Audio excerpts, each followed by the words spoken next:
Pinakinggan mo ang anak, pinakinggan mo ang ama.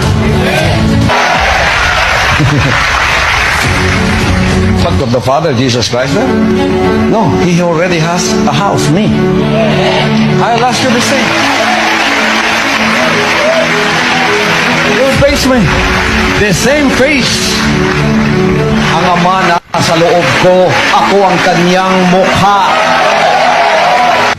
May nangangaral po sa ating panahon na pagka dumating daw tayo sa langit, yun daw pa rin mukha niya ang makikita. Hindi raw makikita ang Ama, hindi raw makikita si Kristo. Mukha raw niya ang makikita mo, tapang ito. Ang tapang ng mukha niya. Para sabihin niyo, hindi mo makikita si Kristo, ang tapang niyang magturo ng mali. At hindi mo makikita ang Ama, hindi mo raw makikita. Ang makikita mo, itong mukhang ito, ang sabi niya.